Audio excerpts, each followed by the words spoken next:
AI붐과 함께 데이터 센터에 수십억 달러의 새로운 투자가 이루어지고 정부 주도하에 전기차 전환도 진행 중이기 때문에 안정적인 전력 공급이 정부 정책의 큰 부분을 담당하고 있습니다. 특히 시간을 다투는 데이터 센터는 해당 인프라가 구축될 때까지 기다릴 여유가 없기 때문에 친환경보다는 가스화력 발전시설을 건설하는 게 가장 빠른 해결 방법입니다. 하지만 늘어나는 수요에 비해서도 공급이 넘쳐나는 현실이라 천연가스 생산업체에 투자하는 것보다 천연가스 인프라 회사에 투자하는 방법이 더 나아 보입니다. 미드스트림의 송유관과 저장고 사업 특성상 가스 가격보다 수송하고 저장하는 양이 더 중요하기 때문에 수요와 공급 증가 혜택을 동시에 누릴 수 있습니다. TC에너지는 캐나다, 미국, 멕시코에 걸쳐 천연가스 송유관을 보유하고 있고 발전시설도 가지고 있습니다. LNG 캐나다 사업의 동맥인 코스털 가스링크 송유관 건설의 초기 예산의 2배를 사용하면서 현재 재무표를 압박하고 있지만 내년에 개통하면 숨통이 트일 수 있습니다. 현재 배당은 7% 초반대입니다.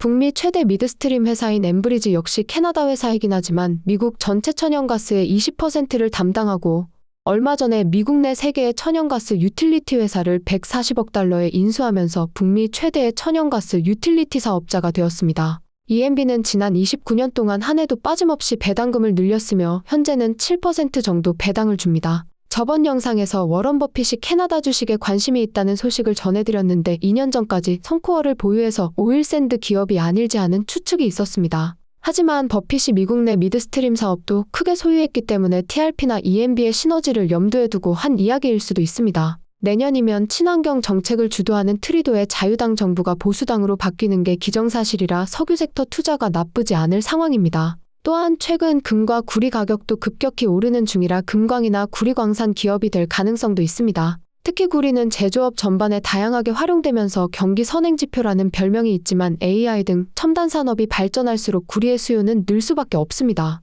쉽게 전선을 만드는 핵심 재료가 구리입니다. 이코노미스트는 AI와 데이터 센터 투자 열풍으로 2030년까지 전 세계 구리 수요가 지금보다 최대 100만 톤은 늘어날 거라고 했습니다. 하지만 세계 최대 구리 생산국인 칠레의 생산량이 20년 만에 최소치로 떨어졌고 최대 생산 기업인 칠레의 코델코의 생산량도 예상 전망치를 밑돌면서 시간이 지날수록 공급이 수요를 못 따라갈 거라는 전망이 나오고 있습니다. 캐나다에서는 세계적으로 유명한 대형 구리광산 기업인 TECK가 있고 캡스톤이라는 중형 구리광산이 있는데 관심을 가져보는 것도 나쁘지 않을 것 같습니다. 물론 두 회사도 주가가 미친 듯이 뛰었습니다. 이라크 석유 장관이 6월 25일에 열리는 다음 오펙 플러스 회의에서 석유 생산량 감축을 갱신하는데 동의하지 않을 것이라는 기사가 나왔습니다. 하지만 몇 시간 뒤에 이라크 석유 장관은 사실무근이고 현재 석유 감산에 전념하고 있다고 말했습니다. 오펙 회의 전에 느릿는 월스트리트가 시장을 흔들기 위한 이벤트적인 오보기사인지는 알 수가 없습니다. 재밌는 점은 이라크에서 엑손모빌이 철수하자마자 중국 석유기업이 시추권을 땄습니다. 이라크는 자국 내 미군 기지 철수도 원하는 중인데 미군이 철수하고 중국군 기지가 생길지도 모르겠습니다. 하반기에도 오펙 플러스의 감산이 지속될 거라는 게 시장의 예측이기 때문에 실제로 생산량 감축이 갱신되지 않는다면 유가는 크게 타격받을 가능성이 있습니다. TMX 확장 공사에 대한 소식을 자주 알려드렸는데 여전히 질문을 하시는 분들이 많습니다. TMX는 말 그대로 확장 공사로 기존 라인 옆에 확장 라인을 더했습니다. 재밌는 점은 기존 라인은 하루 34만 배럴 용량의 라이트 오일 송유관이고 확장 라인은 하루 59만 배럴의 헤비 오일 송유관입니다. 확장 라인은 헤비 오일 송유관이기 때문에 캐나다를 대표하는 오일샌드를 비롯한 헤비 오일 생산자들이 판매 루트 다각화로 가장 큰 이득을 받습니다. TMX 덕분에 현재 WTI와 WCS 캐나다 헤비오일 가격 격차는 $10대 초반을 형성하고 있습니다. 페트로탈.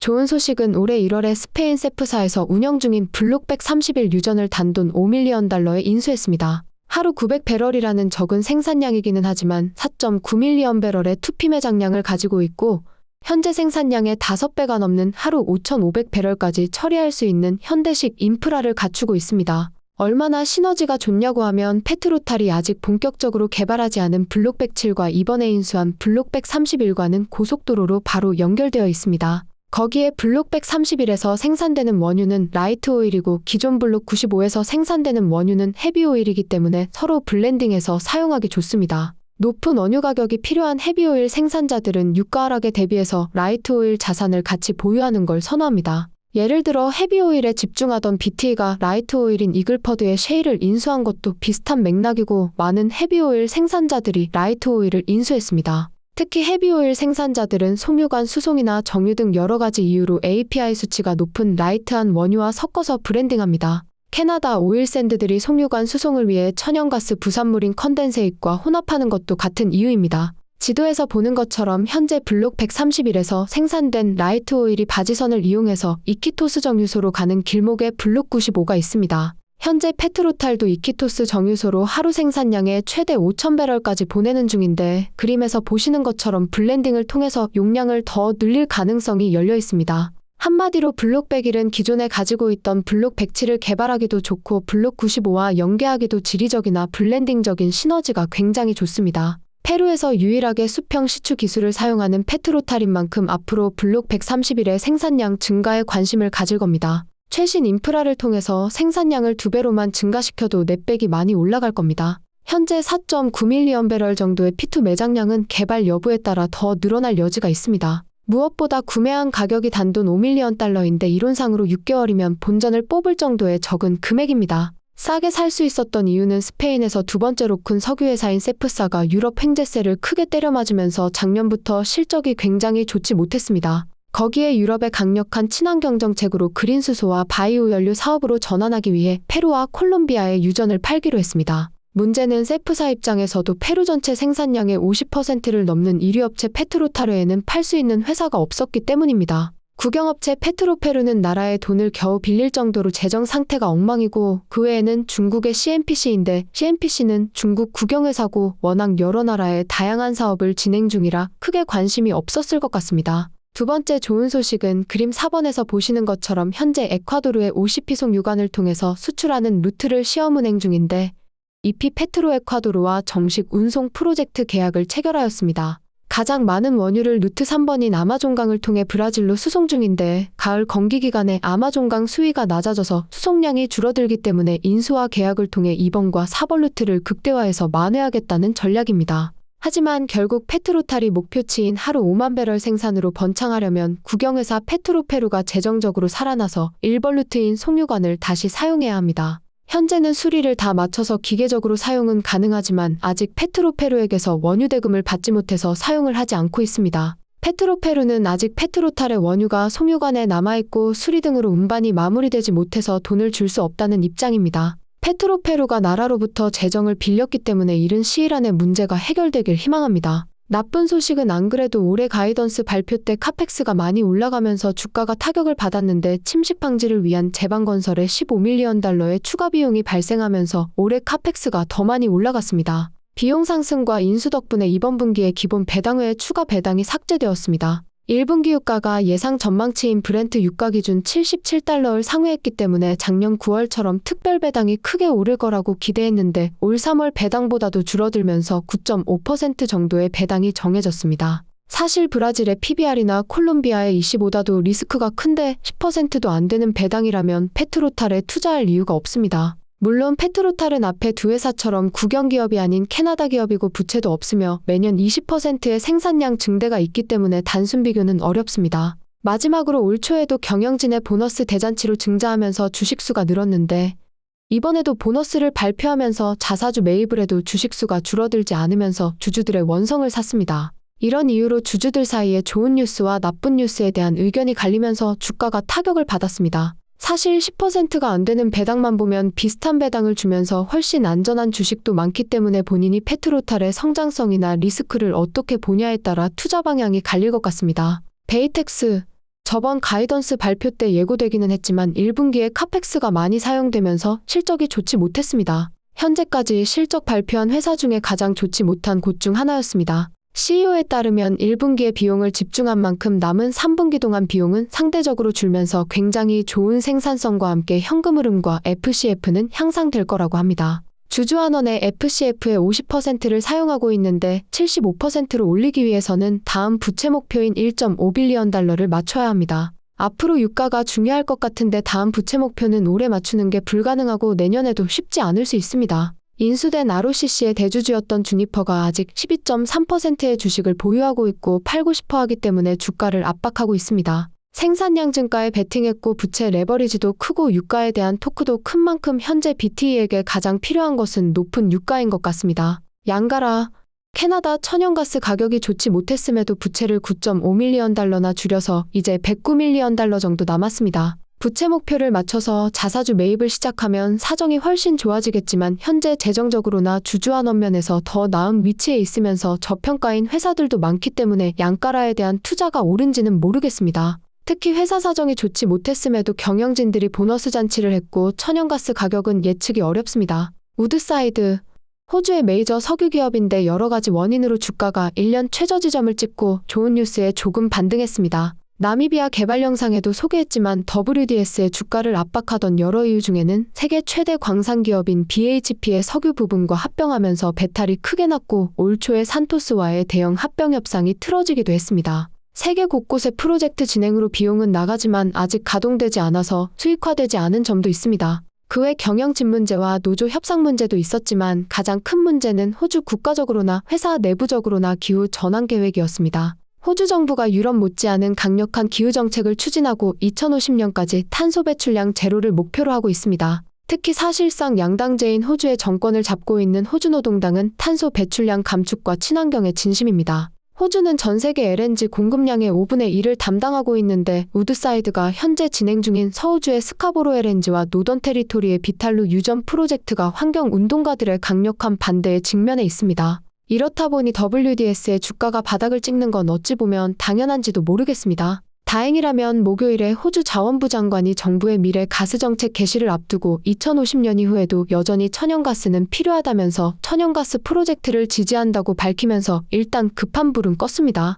여전히 미래는 불확실하지만 WDS의 매력은 LNG 사업을 선도하는 메이저 기업이면서 7.5% 정도의 배당은 굉장히 안전해 보인다는 점입니다. 아직 시간이 많이 남았지만 세계 곳곳에서 진행 중인 프로젝트들이 마무리되면 수익 구조도 개선될 것 같습니다. 스카보로 LNG는 2026년에 가동될 가능성이 크고 석유 탐사 부분에서 요즘 핫한 나미비아 개발 계획도 조만간 발표할 것 같습니다. 특히 매출의 70%가 LNG 포함 천연가스 관련해서 나오기 때문에 천연가스 가격이 중요할 것 같습니다. 발루라, 석유 섹터에서 사고팔고 트레이딩하기 가장 좋은 주식 중에 하나입니다. 보통 기반보다는 세력들의 장난질로 아래 위로 움직임이 큰 밈주식들이 있습니다. INDO, HUSA, INPP, CI, NINE 등이 좋은 예입니다. 그런데 발루라는 펀더멘틀 자체가 굉장히 저평가고 경영진이 제시한 개발이나 탐사에 대한 가이던스가 어찌어찌 90%는 지켜지면서 신뢰가 쌓이고 있습니다. 그런데도 업다운이 심한 이유는 쌓여가는 현금을 주주환원보다는 해양 자산 인수에 쓸 예정이고 발루라 정도 사이즈 회사는 인수 한 방에 성패의 회사 운명이 좌지우지 될 수 있기 때문입니다. 애당초 발루라도 태국 자산 인수가 예상보다 대박을 치면서 주가가 급등했습니다. 현재 인수하려고 지켜보는 태국의 천연가스 해양유전은 쉐브론 같은 대형 회사들이 소유했기 때문에 싸게 구입하기는 쉽지 않아 보입니다. 그리고 주주환원이 없다 보니 급등한 주가가 단순 이익 실현으로 이어지는 경우가 많습니다. 배당도 자사주 매입도 없는데 많이 올랐기 때문에 파는 거죠. 특히 저평가를 받을 수밖에 없었던 미스터리한 매장량 또한 언제까지 긍정적인 뉴스가 이어질지 알 수 없다는 불확실성이 있습니다. 여러 가지 불확실성과 유가 하락이 만나면서 최근 며칠 사이 역대 최고가에서 16% 정도 급락했습니다. 그래도 올해만 80% 정도 올랐을 정도로 VLE를 사서 손해본 사람은 아직 없다고 할 정도입니다. 생산량도 지난 분기에 비해 14% 정도 증가했고 평균판 금액도 배럴당 84.6달러를 받았는데 지리적 이점으로 실제 브렌트 유가 평균보다 2달러 정도 프리미엄을 받았습니다. 부채도 없는데 3월 말까지 들고 있는 현금만 193.7달러로 캐나다 환율로 보면 시총의 50% 정도입니다. 돈을 쌓아놓고 있음에도 불확실성이 크다 보니 한 번 빠지면 마이너스 30%는 그냥 찍을 정도로 주가 변동성이 큰 편인데 조정이 크게 온다면 트레이딩하기 좋은 종목이라고 생각합니다. 태국이라는 나라가 군주제와 쿠데타 정부 혼종이면서도 민주주의인 듯 아닌 듯 하지만 외국 기업이 사업을 하기에 정치적, 사회적 리스크가 남미 국가들보다 크지 않고 특히 석유 기업에는 친환경 정책이 유별나지도 않다는 장점이 있습니다. 쌓아둔 현금을 올여름을 목표로 M&A에 집중하는 중이고 배당은 고려하지 않는 것 같은데 자사주 매입이라도 해주면 좋을 것 같습니다. 파렉스, 콜롬비아 내 유전 개발에서 지역 주민들과의 마찰로 주가 타격이 컸는데 잘 봉합하고 긍정적인 실적을 발표했습니다. 배당을 조금 올려줘서 6.5% 정도이고 무엇보다 자사주 매입을 엄청나게 하는 것도 긍정적입니다. 그림에서 보시는 것처럼 발행된 주식 숫자가 눈에 띄게 줄어드는 중입니다. 페트로탈처럼 부채가 없는데 파렉스는 배당보다 자사주 매입에 더 치중하는 중입니다. 특히 국영 석유회사인 이씨와 합작으로 천연가스 사업을 추진 중인데 잘 진행된다면 생산량을 크게 늘릴 가능성이 있습니다. 여러모로 페트로탈과 닮은 점이 있기 때문에 크로스 체크하는 것도 좋아 보입니다. 선코어 가이던스에 조금 못 미쳤지만 실적이 역대급 기록을 세우다 보니 주가가 16년 최고점을 찍고 있습니다. 생산량은 1분기 사상 최고치를 기록했고 선코어의 자랑인 정유소는 정제 처리량이 전년 같은 분기 대비 23.8%가 증가한 역대 최고치를 달성했다고 합니다. 참고로 같은 기간 정유공장 가동률은 98%로 CVE의 정유소들이 선코어에 많이 배워야 할 것 같습니다. 종합회사다 보니 대부분의 생산량을 본인 다운스트림에서 처리해서 TMX의 이득이 상대적으로 덜할 거라고 봤는데 직접 다수의 유조선을 임대하고 운영하면서 TMX 확장 라인을 잘 활용하고 있습니다. TMX 확장 라인의 첫 두 배송도 선코에서 생산된 원유의 중국 정유소 배달이었는데 생산자가 유조선을 자체적으로 운영한다는 것은 운송 비용 절감을 의미하고 회사 관계자에 따르면 본인 유조선은 주로 캘리포니아의 정유소로 배달할 예정이라고 합니다. 요즘 SU를 보고 있으면 썩어도 준치라고 코로나 시절처럼 소형 주식으로 몇 배 먹던 시절은 끝났고 돈을 2배 버는 것보다 있는 돈을 지키면서 배당 플레이를 하는 게 결국 주가도 올리는 길인 것 같습니다. 최근에 CVE도 그렇고 대부분 대형주가 많이 올라서 섹터 내 배당을 어느 정도 주는 대형주 중에 여전히 저평가인 주식이 있는지 찾아보시면 좋을 것 같습니다.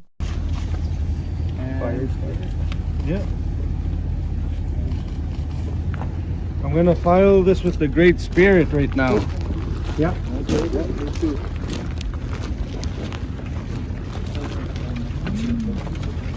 Hey. 트루노스 부동산 리츠 건물 점유율은 90%로 저번 분기 87%에서 올랐고 FFO, AFFO는 다소 줄었습니다. 건물 팔아서 그러려니 하고 당장 부채는 큰 문제는 없어 보입니다. 가장 큰 관심사인 배당에 관해서는 2분기 실적 발표하는 8월에 배당을 재개할지 발표할 거라고 합니다. 그때까지는 자사주 매입을 계속한다고 합니다. 배당 발표가 2달 더 밀렸고 그때 가서 재개할지도 알 수 없기 때문에 당장 주가 움직임은 별로일 것 같습니다. 물론 자사주 매입하는 동안은 주가가 낮은 건 나쁘지 않습니다. CIBC은행 자료에 따르면 내년 예상 AFFO가 2.1달러 정도인데 거기에 보수적으로 배당 지급률을 50%로 잡아도 현재 주가에서 10%가 넘는 배당률입니다. 자사주 매입에 사용하는 금액이 그전 배당률인 18.5%라고 하는데 현재 배당 지급률로 보면 75% 정도로 저번 시간에 소개한 AP의 배당 지급률보다 낮기 때문에 크게 부담되는 정도는 아닙니다. 올해 평균 자사주 매입 금액인 9.24달러도 본인 매매 시 참고 가격으로 잘 보시기 바랍니다. 하지만 올해 캐나다 부동산 리츠 주식은 개별 종목의 펀더멘틀보다 캐나다와 미국의 금리 인하 조짐에 따라 결정될 것 같습니다. 금리 인하 시기는 파월 형님도 모를 것 같아서 본인이 잘 판단하고 투자하시기 바랍니다. 오케이, 거기까지.